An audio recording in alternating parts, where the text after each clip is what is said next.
오늘 본문인 시편 126편은 이스라엘 백성들이 70년 동안 억압과 고통의 바벨론의 포로 생활에서 해방이 되어서 고국으로 돌아오면서 부르는 노래입니다. 그들의 기쁨은 무엇으로도 표현할 수가 없었습니다.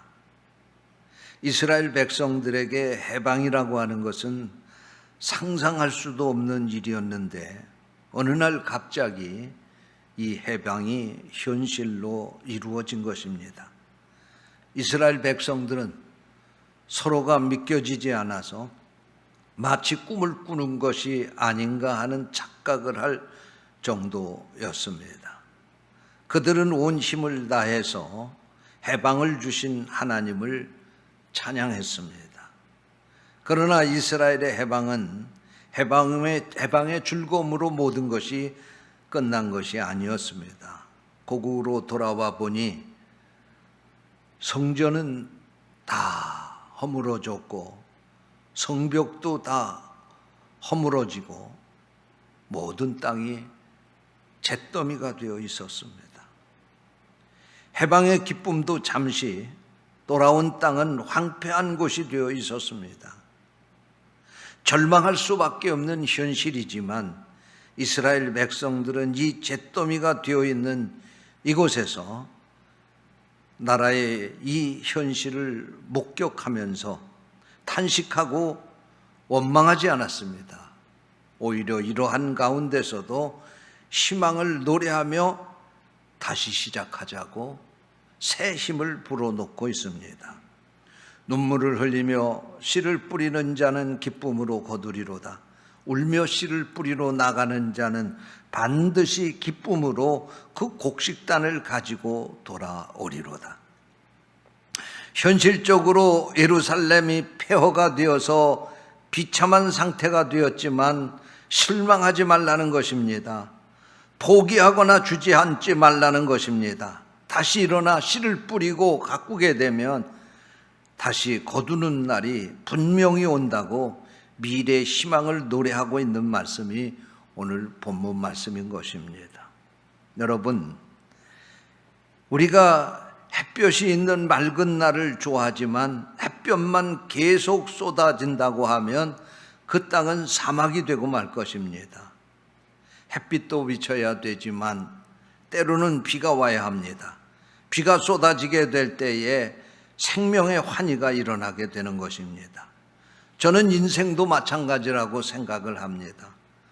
눈물이 없는 인생은 사막과 같은 것입니다. 이것을 깨달은 사람이 인생의 깊이를 아는 사람입니다. 신앙생활에서도 마찬가지라고 생각합니다. 눈물이 차지하는 비중은 절대적입니다.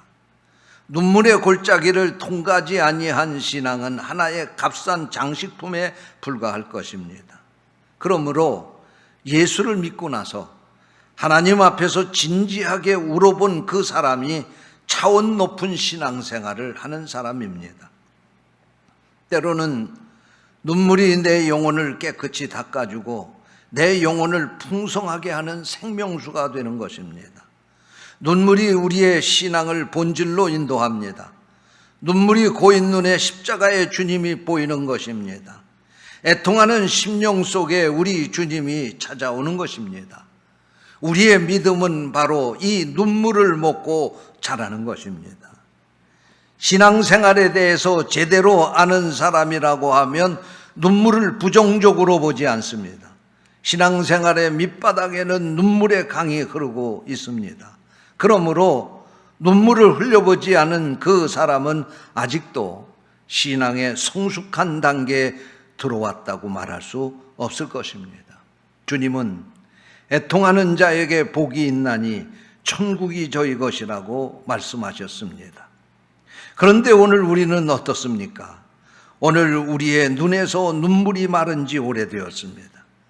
오늘 우리가 자신의 죄를 놓고 애통하고 인생의 무거운 짐을 지고 눈물을 흘리며 기도하고 이 나라와 이 민족의 죄를 짊어지고 애통하며 기도하고 내 가족과 이웃을 위해 애통하고 기도해야 하는데 우리의 눈에 눈물이 말라버린 지 오래되었습니다. 여러분, 우리가 애통하며 눈물을 흘려 기도할 때 하나님의 은혜가 그곳에 임한다는 사실을 믿으시기 바랍니다. 우리가 눈물을 뿌려야 가정이 살고 나라가 살고 교회가 사는 것입니다. 그런데 여러분은 언제 눈물을 흘리셨습니까? 저는 어렸을 때에 남자는 일생에 딱 3번만 울면 된다고 하는 말을 많이 들었습니다. 태어날 때 울며 태어나고, 두 번째로는 부모님이 다셨을 때 울어야 하고, 세 번째로는 나라가 망했을 때 울어야 된다는 것입니다. 남자가 찔찔대고 울면 안 된다고 이런 이야기를 많이 해주었습니다. 그러나 제가 살면서 깨달은 것은 이것은 진리가 아니었습니다. 인생을 값지게 사는 사람의 삶에는 눈물의 골짜기가 반드시 있는 것입니다.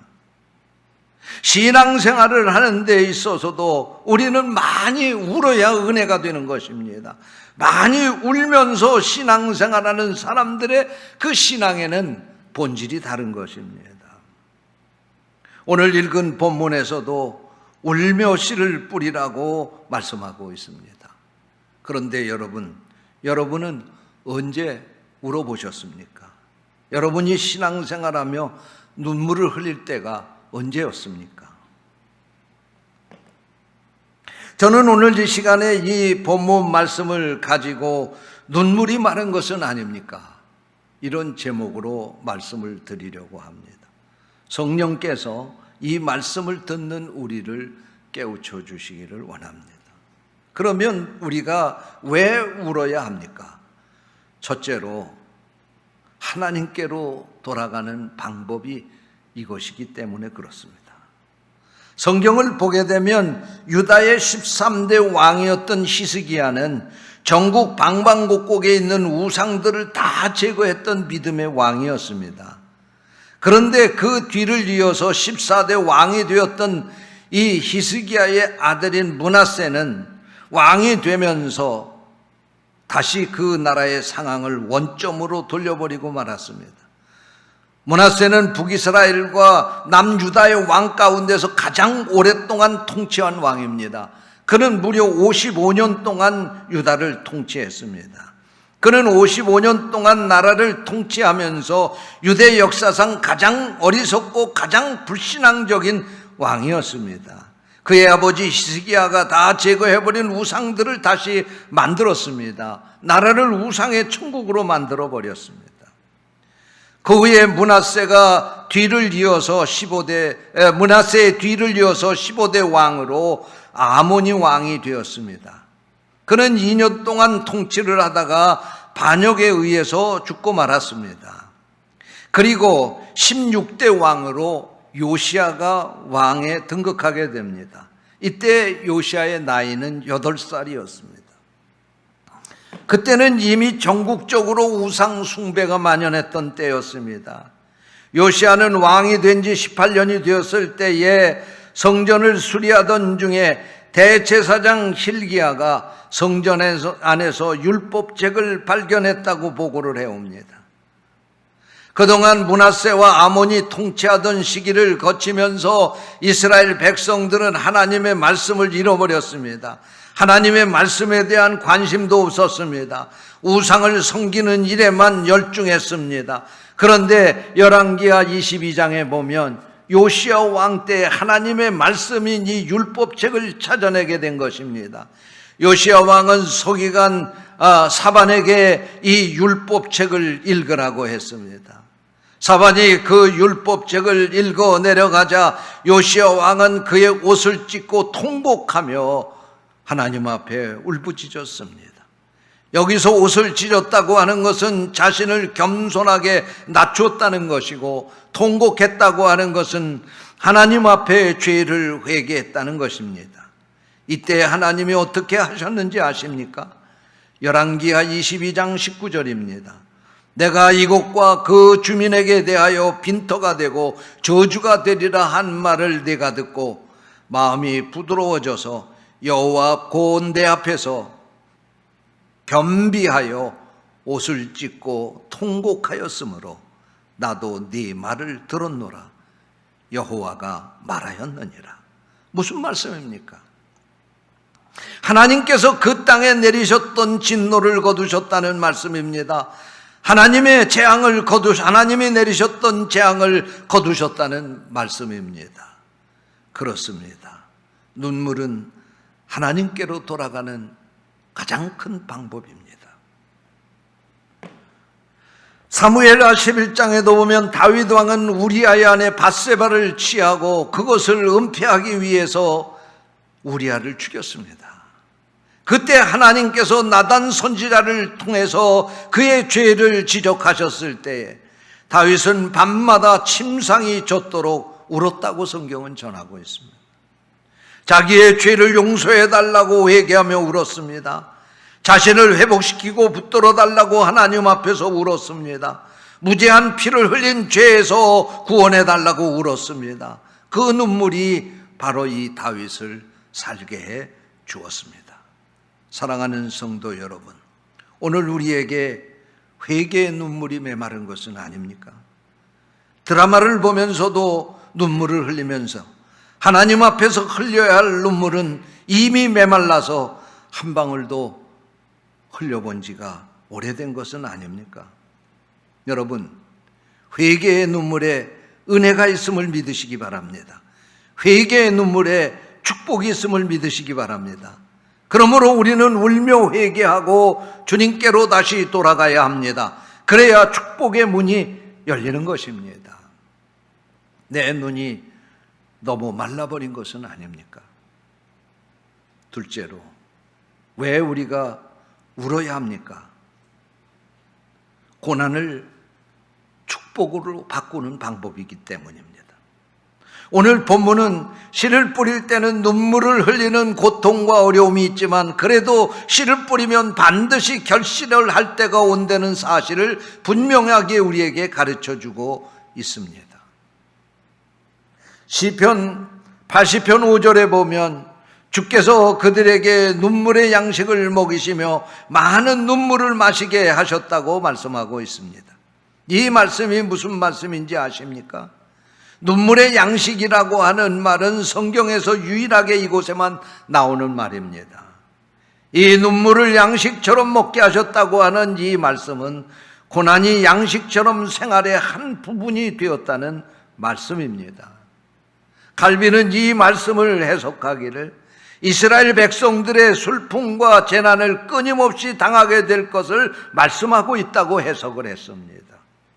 그렇습니다. 하나님의 백성들은 고난 가운데서 눈물을 먹고 사는 사람들입니다. 고난을 좋아하는 사람은 아무도 없을 것입니다. 그러나 고난을 귀히 여기고 인내하면 하나님의 사람으로 더 성장하게 되고 축복된 그런 삶을 살게 된다는 사실을 여기서 고난은 눈물의 양식이라고 그렇게 표현하고 있는 것입니다. 사랑하는 성도 여러분, 고난을 당함에도 불구하고 여전히 내 눈에 눈물이 말았다고 하면 언제 그 고난을 떨쳐내실 것입니까? 미국의 맥스 루케이도 목사님이 쓴 책 가운데 믿음 연습이라고 하는 책이 있는데 이 책에 이런 이야기가 나옵니다. 휘트 크리스웰이라고 하는 사람의 이야기인데 그는 크리스찬의 가정에서 태어나서 어려서부터 교회에 다녔습니다. 그러나 거듭난 경험은 하지 못했습니다. 그는 어느 순간 도박에 빠지게 되고 도박 자금을 마련하라고 자신이 일하는 은행에서 돈을 훔칩니다. 그것이 발각되어서 경찰의 조사를 받게 되자 그는 자살을 하려고 아내에게 유서를 남기고 총을 꺼내 자기의 관자놀이를 겨눕니다. 하지만 도저히 방아쇠를 당길 수가 없었습니다. 그러면 지옥에 갈 것이라고 하는 두려움 때문이었습니다. 그렇게 집으로 돌아오게 되었는데 유서를 본 아내의 신고로 경찰에 연행이 됩니다. 그 순간 말할 수 없이 그는 부끄러웠지만 동시에 이상하게도 이제는 더 이상 거짓말하고 도망을 다닐 필요가 없다고 하는 안도감이 들게 되었습니다. 감방에 들어가는 순간 눈물이 쏟아졌습니다. 그는 하나님은 여전히 자신을 사랑하고 있다고 하는 사실을 깨달았습니다. 자신을 이 감옥에 가두신 것은 자살하게 내버려 두지 아니하시고 죄악에서 자신을 건져내시려고 하는 하나님의 뜻이 있다고 하는 것을 깨닫게 되었습니다. 그는 계속해서 감사하고 또 감사했습니다. 그는 그곳에서 복역을 마친 후에 다시 돌아와 교회로 가서 자원봉사자로 일을 하게 됩니다. 성실히 일을 한 것을 본 목사님은 그에게 신학을 공부하기로 했고 그는 드디어 교회 정식 사역자가 되었습니다. 그리고 1998년 인근에 있는 교회로부터 담임자로 초청을 받게 됩니다. 그는 지금 그 교회에서 켄터키 지역에 가장 빨리 성장하는 교회 가운데 하나를 만들며 목회하고 있다고 합니다. 사랑하는 성도 여러분, 고난은 저주가 아니라 축복임을 믿으시기 바랍니다. 그러므로 때로는 고난 때문에 눈물의 골짜기를 지난다 할지라도 그것 때문에 절망하지 마시고 눈물로 그 골짜기를 잘 통과할 수 있는 성도들이 되시기를 주님의 이름으로 축원합니다. 셋째로, 왜 울어야 합니까? 우는 것은 성도의 일상이기 때문에 그렇습니다. 예레미야 선지자가 예레미야애가 3장 49절에서 내 눈에 흐르는 눈물이 그치지 아니하고 쉬지 않는다고 고백한 것처럼 성도의 삶은 눈물의 골짜기를 지나가는 삶이라고 말할 수 있습니다. 서구사회에서 결혼하는 풍습 가운데 시집가는 딸에게 어머니가 진주를 선물로 주는 풍습이 있다고 합니다. 이 진주를 흔히 얼어붙은 눈물이라고 그렇게 말하는데 이것은 딸이 시집을 가서 흘려야 할 눈물을 상징하는 것이라고 합니다. 그런데 왜 하필이면 진주입니까? 그것은 진주의 생성 과정을 알면 쉽게 이해할 수가 있습니다. 진주는 어느 조개에서든지 만들어지는 것이 아니고 아비굴리데라고 하는 조개 속에서만 만들어진다고 합니다. 이 조개 속에 모래알이 들어오게 되면 조개는 낙하라고 하는 물질을 만들어서 모래알을 감싼다는 것입니다. 낙하가 많이 덮일수록 진주는 커지게 되고 질도 좋아지고 따라서 값도 높아지게 되는 것입니다. 낙하는 아주 작은 양을 천천히 생성하기 때문에 작은 진주도 수개월이 걸리고 큰 진주는 몇 년이 지나야지만 만들어진다고 합니다. 그러나 이 조개 속에 들어간 모래알이라고 해서 다 진주가 되는 것은 아니라는 것입니다. 모래알이 진주를 만드는 조개 속에 들어오게 되면 이 조개는 두 가지의 선택 중에 하나를 해야 된다고 합니다. 하나는 낙하를 생산해서 코팅 작업을 시작하는 것이고 또 하나는 모래알을 무시해버리는 것이라는 것입니다. 이때에 이 모래알을 그냥 무시해버릴 경우 이 조개는 수개월로지 수년이 지나면 그것은 결국 그 모래 때문에 병이 들게 되고 대부분이 죽어버리게 된다는 것입니다.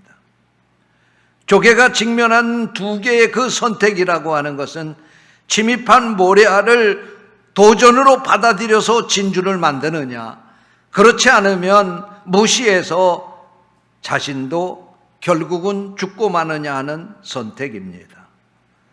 사랑하는 성도 여러분, 이것은 조개의 선택일 뿐만 아니라 오늘 우리들의 선택이기도 합니다.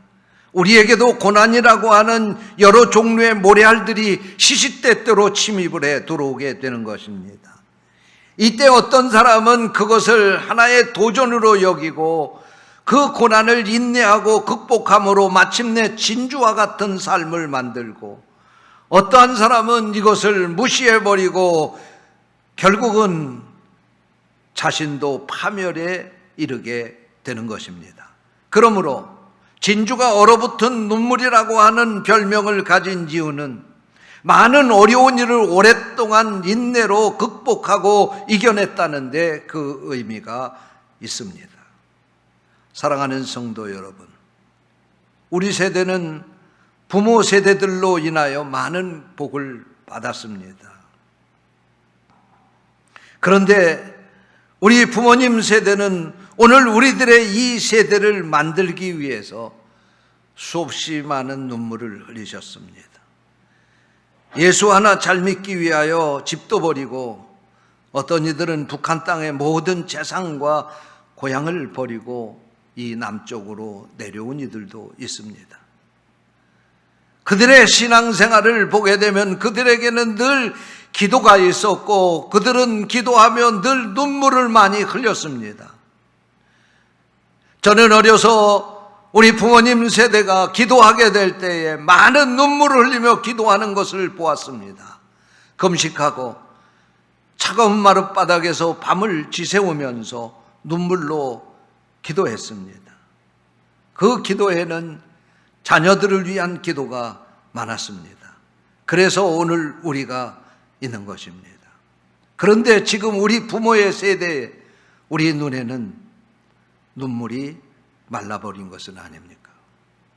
참으로 두려운 일이고 다음 세대에게 미안한 일이 아닐 수 없습니다.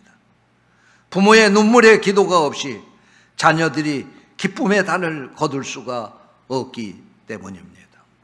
영국의 스펄전 목사님은 천국에는 마른 눈으로 들어가지 못한다고 했습니다. 여러분, 오늘 우리 눈에 눈물이 마른 것은 아닙니까? 나의 믿음을 지키기 위해서 흘려야 할 그 눈물, 이웃을 구원하기 위해서 흘려야 할 그 눈물, 그리고 내 자녀들을 축복된 길로 인도하기 위해서 흘려야 할 그 눈물, 그리고 나라와 민족과 세계 온 인류를 위하여 흘려야 할 그 눈물, 그 눈물이, 그 눈물샘이 메말라 버린 것은 아닙니까? 우리는 눈물을 흘려야 합니다. 이것은 저주가 아니라 축복이고, 이것은 우리 신앙생활에 반드시 필요한 조건인 것입니다. 오늘 우리의 눈에서 다시 눈물이 흐르도록 하십시다. 기도하겠습니다. 하나님 아버지, 우리 눈에서 눈물이 마른 지 오래되었습니다. 그럼에도 불구하고 우리는 아무것도 아닌 것처럼 태연하게 살아가고 있습니다. 오늘 말씀을 통해서 다시 한번 우리를 깨우쳐 주시니 감사합니다. 우리 메마른 눈에 눈물이 흐르게 해 주옵소서. 주님의 이름으로 간절히 기도하옵나이다. 아멘.